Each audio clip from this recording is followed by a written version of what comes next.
Olá a todos e sejam muito bem-vindos a mais uma palestra da Seara de Jesus. Esse nosso encontro semanal, onde temos a oportunidade de refletirmos sobre a nossa semana, de recarregarmos as nossas energias, sempre buscando sermos melhores e sermos melhores também com o nosso próximo. Então, desta forma, convido a todos a serenarem um instante e vamos aqui juntos agradecer a Deus e ao Mestre Jesus por mais esta oportunidade de estarmos aqui hoje. Que assim seja, graças a Deus. Bom, e estamos chegando então ao final de mais um ano, né? Estamos nos últimos dias do ano e alguns vão falar: nossa, como passou rápido esse ano, outro talvez não. Muitos vão refletir sobre como foi o ano, né? E se aquelas metas que muitas vezes nós colocamos lá no começo, se elas foram cumpridas ou não. Outros já vão estar aí bastante cansados e já deixando as coisas para o ano seguinte.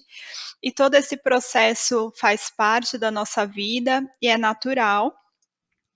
Mas é interessante se nós tivermos a oportunidade de refletir naquilo que foi bom e naquilo que não foi tão bom, porque sempre há a esperança de que o novo ano ele seja melhor para nós, que nós tenhamos melhores oportunidades, né.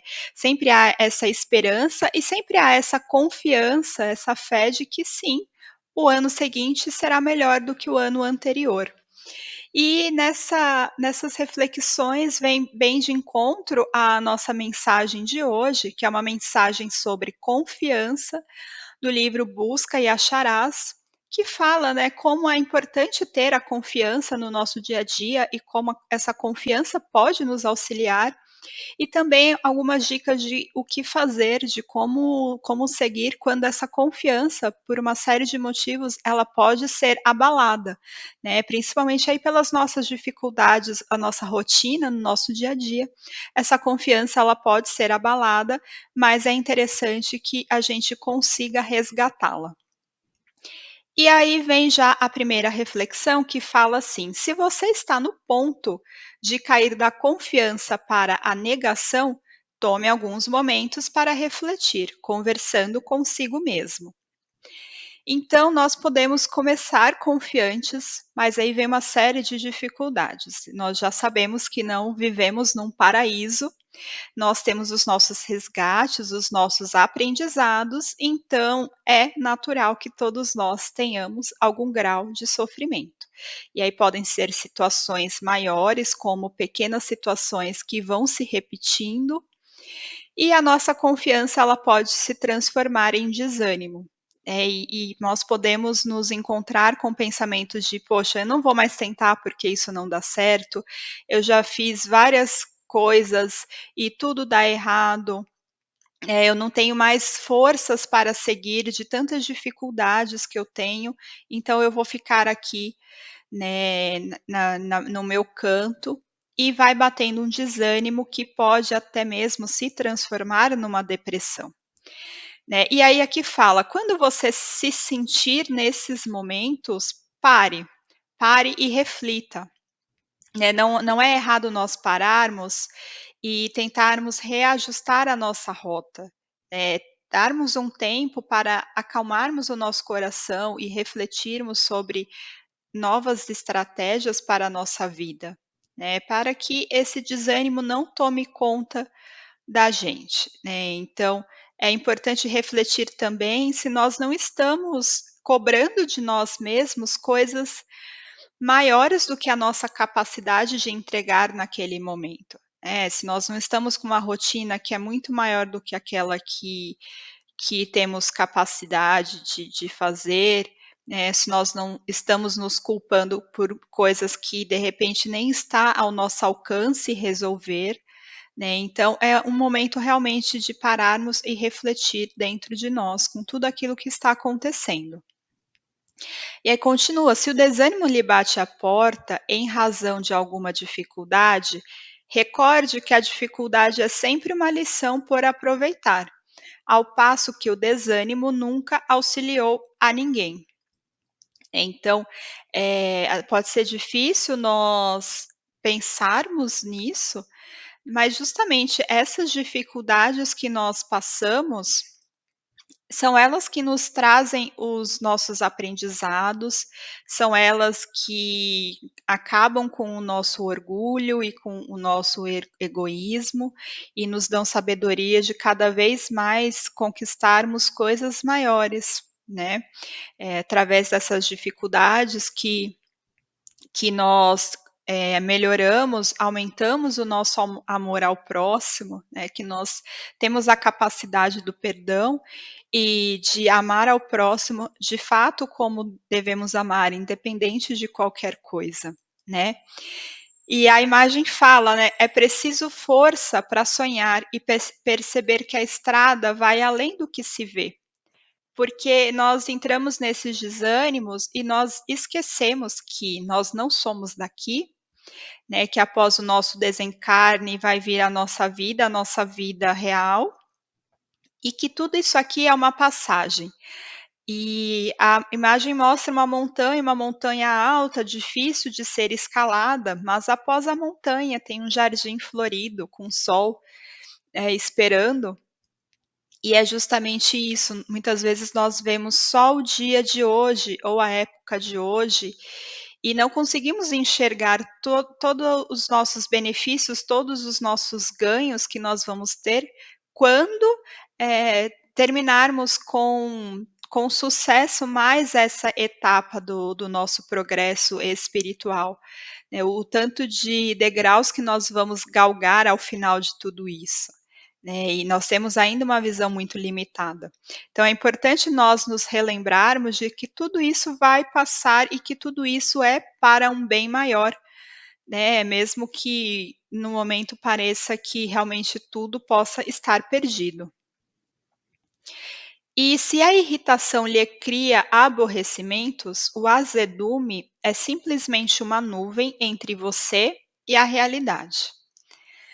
E aqui vamos pensar, quem gosta de conviver com uma pessoa que é meio azeda, que é meio antipática, que é ranzinza, que você fala bom dia, boa tarde, boa noite, a pessoa não responde, né. E lógico, tem pessoas que realmente estão passando por uma doença muito grave, um câncer, uma doença na família, uma situação financeira muito delicada, e nós não vamos esperar que essas pessoas estejam 100% com um sorriso no rosto, né, e é até interessante nós observarmos se conhecemos uma pessoa que de repente ela era aberta, sorridente, leve, tranquila e ela está mais retraída, mais recatada, é importante observarmos também para auxiliarmos dentro do possível, dentro das nossas possibilidades. Mas aqui traz aquela reflexão de será que nós não estamos nos deixando levar e nos deixando abalar por pequenas coisas do dia a dia, por pequenas picuinhas, por pequenas irritações, que talvez daqui a algum tempo, daqui a alguns anos não faça a menor diferença na nossa vida? E aí nós vamos nos retraindo, nós vamos ficando mais solitários e nós vamos criando um muro, uma barreira entre nós e a realidade.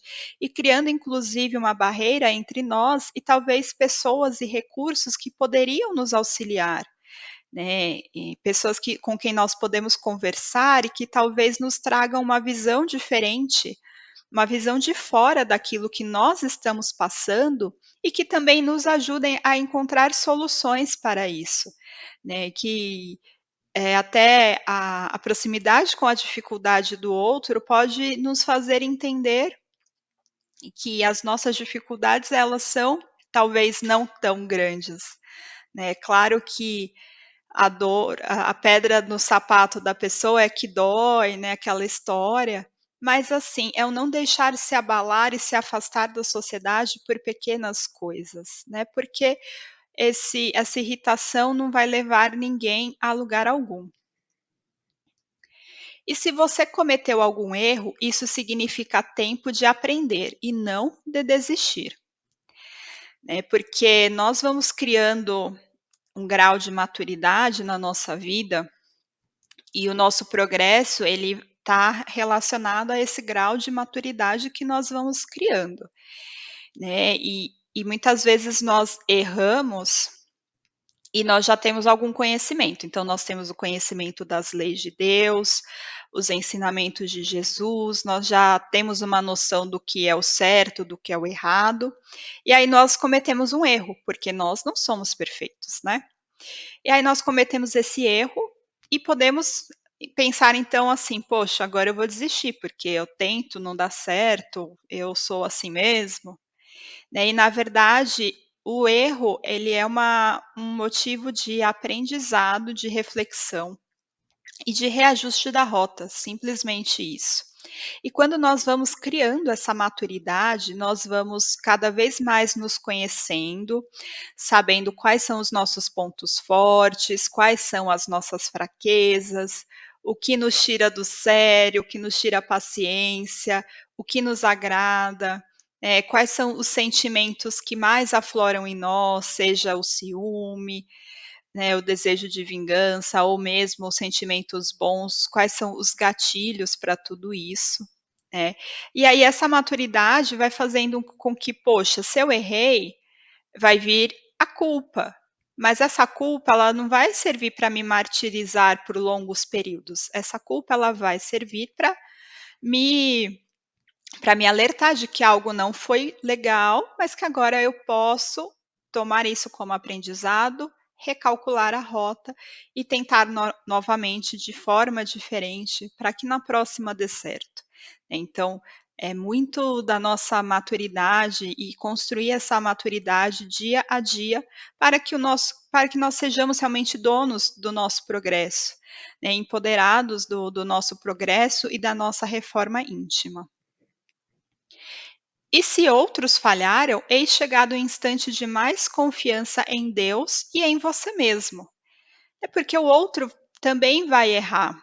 E nós podemos nos sentir muito tristes, muito ofendidos pelo outro, né? Mas nós temos que lembrar que Deus é soberanamente justo e bom, né? Nesses momentos nós precisamos renovar a nossa fé em Deus, né, e também lembrar que nós podemos fazer o nosso melhor, independente se o outro está fazendo ou não, né. É muito mais pensar em como eu posso fazer a minha parte para que eu viva num mundo melhor, independente se o outro está fazendo ou não a parte dele, né.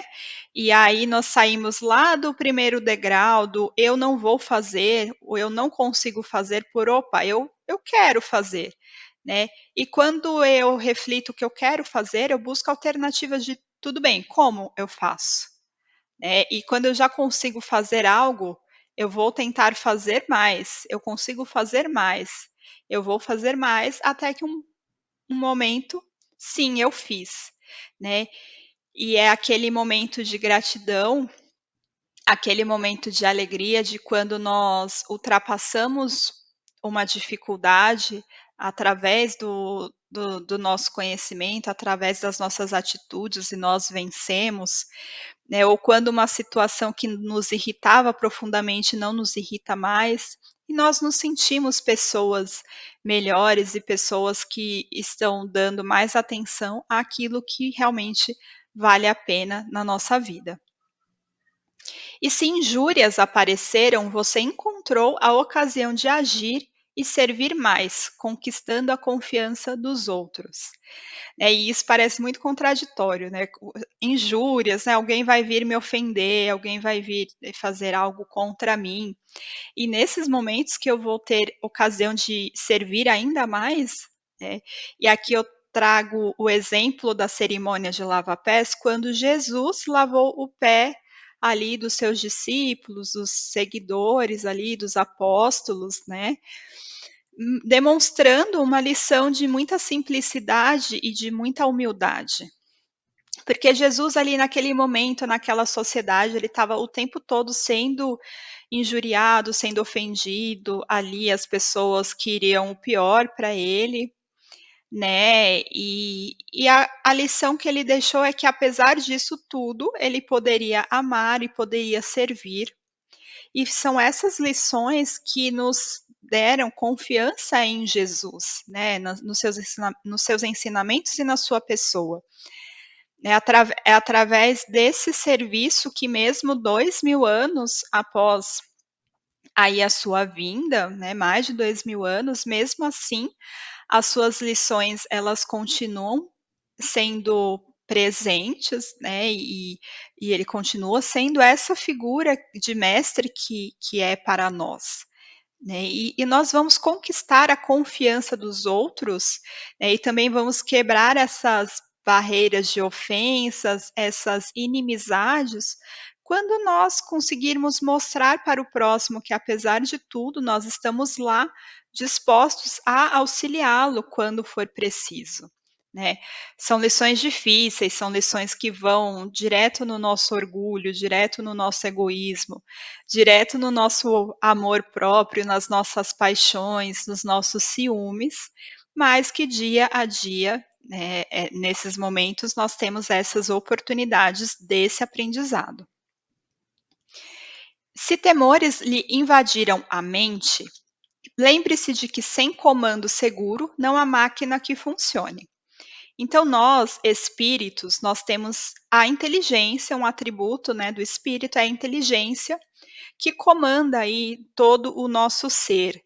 E quando falamos de corpo físico, nós temos o órgão físico, o cérebro, que também comanda toda essa máquina. E quando o cérebro da máquina não está bom, não está funcionando bem, toda a máquina ela pode ruir. Nós já sabemos que os nossos pensamentos eles são energia e essas energias podem, por exemplo, promover a nossa cura ou promover ainda mais doenças. É que os nossos pensamentos mesquinhos, de fofoca, pensamentos ruins, ou até mesmo pensamentos degradantes, eles devem ser substituídos por pensamentos salutares, no bem, pensamentos de confiança, né? E que essa mudança aí de pensamentos transforma todo o nosso ser, transforma os nossos centros de força, né? E nos traz aí melhorias para a nossa saúde, enfim. E o cérebro a mesma coisa. Então, quando a nossa mente ela não está boa, ela precisa de ajuda, né, ela precisa se transformar, né, nós precisamos valorizar momentos que também nos deem prazer, que também nos deem descanso, e inclusive buscar ajuda profissional se nós estamos com pensamentos muito destrutivos, com depressões, né, angústias muito grandes, porque sim, faz parte de nós cuidarmos dessa máquina que vai nos dar aí toda a nossa luz necessária. E se a enfermidade lhe visita as forças, estará você no grande momento de praticar a sua fé sem desacreditá-la. Então, a fé é essa luz, é essa lâmpada que ilumina o nosso caminho. E se nós temos uma doença muito grande que não tem cura, talvez, né, mesmo assim nós devemos manter a nossa fé. E a nossa fé, ela vem muito através do nosso conhecimento também, né, é nos falado no espiritismo que a nossa fé é uma fé raciocinada. Então, quando nós estudamos, buscamos o conhecimento e sabemos quem somos, de onde viemos, por que estamos aqui e para onde vamos, essa é uma oportunidade de renovar a nossa fé, de renovar as nossas crenças, apesar de todas as dificuldades. E claro, a fé ela não é algo que você que seja estático, né, é algo dinâmico, então não é algo que: "Poxa, eu vou ficar aqui parada e vou ter fé de que tudo vai se resolver". Não, a fé também consiste em nós buscarmos a melhoria, né, então se nós estamos doentes, é buscar a saúde, buscar os médicos, tanto os médicos espirituais como os médicos físicos, buscar as nossas mudanças de hábitos, tanto hábitos de pensamento, como eu já falei, mas também hábitos de alimentação, hábitos de atividade física, É o buscar. A fé, ela consiste em acreditar que ao final tudo vai passar e vai dar certo e que tudo tem um propósito, mas o também de não ficar sofrendo parado, mas de buscar alternativas de realmente aliviar todo esse sofrimento. Então, confiança é a sua coragem de se superar, realizando o melhor ao seu alcance. A coragem significa tentar amanhã de novo. Então, a confiança é a coragem de, apesar de todas as dificuldades, apesar de todos os nossos defeitos, de continuar tentando, de fazer o nosso melhor, de acordo com o que é possível naquele momento e de tentar amanhã de novo, né? Ou que seja tentar no ano que vem de novo. Né? E por isso que a confiança e a coragem elas são tão importantes, porque elas nos impulsionam ao próximo passo, né, ao próximo degrau. E se você está procurando a felicidade pela prática do bem, é que nós já sabemos, né? A máxima é amar a Deus sobre todas as coisas e ao próximo como a si mesmo, que fora da caridade não há salvação. Então, se nós não estamos alegres e felizes, provavelmente nós estamos desviando dessas leis e dessa prática do bem. Então, se você está procurando a felicidade pela prática do bem, não perca o seu dia com dúvida ou desalento, porque confiando em Deus, em primeiro lugar, e em você mesmo, basta seguir em frente com o seu trabalho e você a encontrará. Né? Então, ame sempre. E assim, queridos irmãos, encerro essa palestra com essas reflexões, com essa imagem do nosso Mestre Jesus, o nosso Mestre de tanto amor, que nos espera no final do caminho, de mãos abertas, né, que nos estende e fala: venha, que eu estou aqui e seguirei ao seu lado, né? E espero que não só o ano que vem, mas que o dia seguinte sempre seja melhor do que o dia anterior, porque aí sim nós estaremos um passo mais perto de toda a nossa perfeição espiritual. Tá bom?